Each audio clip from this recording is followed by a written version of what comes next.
सितंबर में ही निफ्टी अभी तक 1000 पॉइंट्स की रैली दिखा चुका है। मतलब 15 दिन में 1000 पॉइंट्स, जिसको हम एक अच्छी रैली बोल सकते हैं। तो अगले हफ्ते गलती से भी ये गलती मत करिएगा, अदरवाइज वो आपके लिए रिस्की हो सकता है और हो सकता है आपको उसमें एक लॉस भी हो।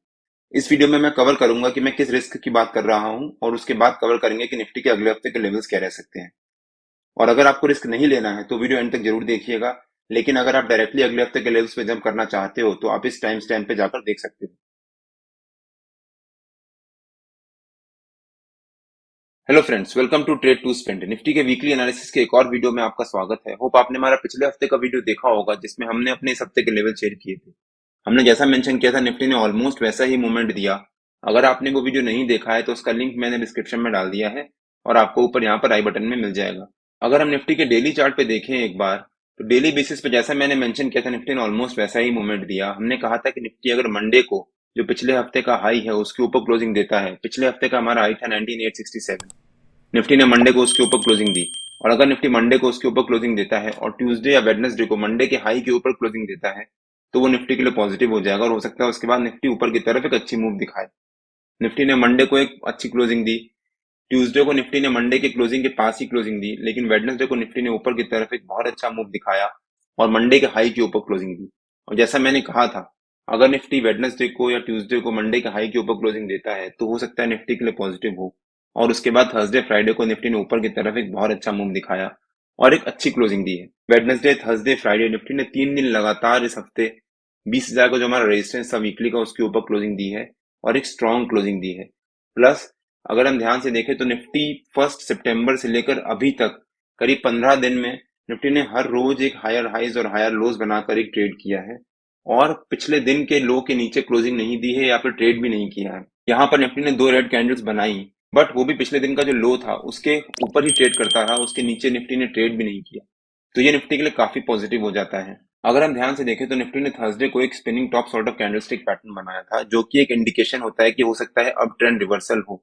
मतलब अगर कोई भी स्टॉक या इंडेक्स अगर ऊपर की तरफ एक अप ट्रेंड में चल रहा है और वहां पर टॉप पे जाकर spinning top sort of candlestick pattern बन जाए, तो वो इंडिकेट करता है कि शायद अब ट्रेंड रिवर्सल हो। क्योंकि स्पिनिंग टॉप में बुल्स और बियर्स आपस में फाइट करते हैं, मतलब कोई भी डिसीजन नहीं हो पा रहा है कि ऊपर की तरफ मार्केट जाएगी कि या फिर नीचे की तरफ मार्केट जाएगी। और अगर स्पिनिंग टॉप की अगली कैंडल उसके हाई के ऊपर ट्रेडिंग करना शुरू कर देती है, दैट मीन स्पिनिंग टॉप की वैल्यू नलिफाइड हो गई।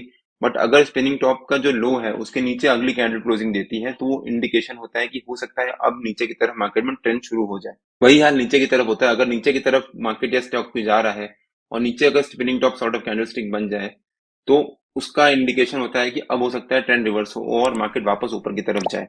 निफ्टी ने थर्सडे को स्पिनिंग टॉप कैंडलस्टिक पैटर्न बनाया, लेकिन फ्राइडे को निफ्टी ने स्पिनिंग टॉप के ऊपर की तरफ क्लोजिंग दी है, तो वो निफ्टी के लिए काफी पॉजिटिव हो जाता है। तो अगर हम ध्यान से देखें तो निफ्टी के दो कंफर्मेशन हो जाते हैं या फिर दो पॉजिटिव मूवमेंट्स हो जाती है कि निफ्टी पिछले 15 दिन से ऊपर की तरफ एक हायर हाइज और हायर लोज बनाकर ही ट्रेड कर रहा है, और पिछले दिन के लो के नीचे क्लोजिंग भी नहीं दी है या फिर ट्रेड भी नहीं किया है। सेकंड, जो निफ्टी ने spinning top sort of candlestick pattern बनाया था, फ्राइडे को निफ्टी ने उसके ऊपर क्लोजिंग दी है। दैट मीन्स स्पिनिंग टॉप में बुल्स एंड बियर्स जो फाइट कर रहे थे आपस में, उसमें कह सकते हैं कि हम बुल्स जीते हैं और अब वापस निफ्टी ऊपर की तरफ जर्नी कंटिन्यू कर सकता है। और निफ्टी 3 दिन से लगातार निफ्टी ने 20,000 जो हमारा वीकली का रेजिस्टेंस था, निफ्टी ने उसके ऊपर क्लोजिंग दी है, जो कि अगेन एक पॉजिटिव हो जाता है। मैंने डेली बेसिस पे रेगुलरली अपने टेलीग्राम चैनल में अपडेट भी किया था कि निफ्टी में गलती से भी आप ये चीज मत करना, अदरवाइज आपको लॉस ही होगा। अगर आपने मेरा फ्री टेलीग्राम चैनल ज्वाइन नहीं किया है तो उसका भी लिंक मैंने डिस्क्रिप्शन में डाल दिया है, और आप मेरे को टेलीग्राम में ट्रेड टू स्पेंड नाम से सर्च मार के ज्वाइन कर सकते हैं। अब अगर हम निफ्टी के वीकली चार्ट पे वापस आ जाते हैं, वीकली बेसिस पे भी निफ्टी ने लगातार 3 हफ्ते से हायर हाइज और हायर लोज बनाकर ही एक अप ट्रेंड की जर्नी कंटिन्यू करी है और एक अच्छी मूव दी है।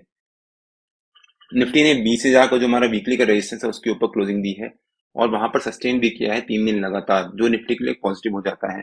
तो अगले हफ्ते गलती से भी आप ये गलती मत करना कि आपने कॉल को सेल कर दिया या फिर पुट को बाय कर दिया ओवरनाइट, इस एंटिसिपेशन में कि हो सकता है अगले दिन निफ्टी में एक नीचे की तरफ करेक्शन आएगा और प्रॉफिट बुकिंग आएगी। मेरे ख्याल से गलती से भी अगले हफ्ते ये गलती मत करिएगा।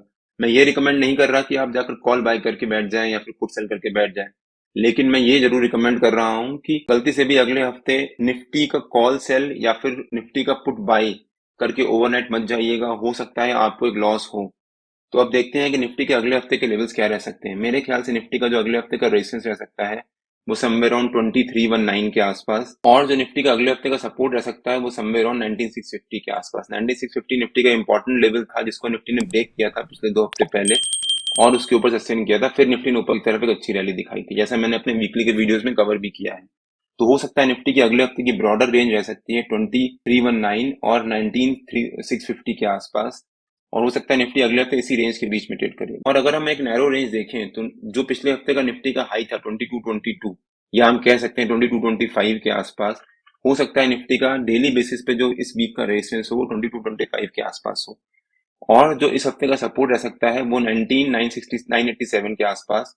हो सकता है निफ्टी इस हफ्ते एक डेली बेसिस पे नैरो रेंज के बीच में ही ट्रेड करे 2225 और 19987 के बीच में। मतलब हो सकता है मंडे या वेडनेसडे को, क्योंकि ट्यूसडे को छुट्टी है, तो हो सकता है मंडे या वेडनेसडे को अगर निफ्टी इसी नैरो रेंज के बीच में ट्रेड करता है और उसके बाद थर्सडे को निफ्टी अगर ऊपर की तरफ हमारा जो रेजिस्टेंस है 2225 उसके ऊपर सस्टेन करता है और हमारा जो सपोर्ट रेजिस्टेंस है 2319 उसको भी ब्रेक करके ऊपर सस्टेन करता है, तो हो सकता है निफ्टी फ्राइडे में ही हमारा जो सितंबर का टारगेट है 2500 का वो अचीव करे और एक फ्राइडे को बहुत अच्छा मूव दिखाए।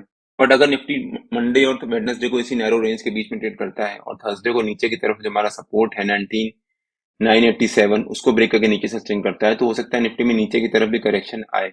मेरे ख्याल से निफ्टी में नीचे की तरफ की मूवमेंट थोड़ी सी स्लो रह सकती है या फिर ना रह सकती है, बट ऊपर की तरफ मंडे निफ्टी में एक अच्छी मूव आ सकती है और हो सकता है ऊपर की तरफ निफ्टी एक अच्छी रैली दिखाए।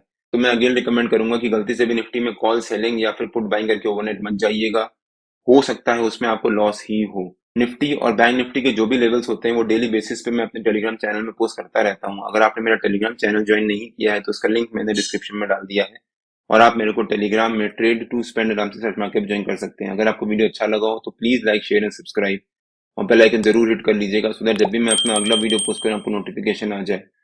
Till than happy trading and जय हिंद।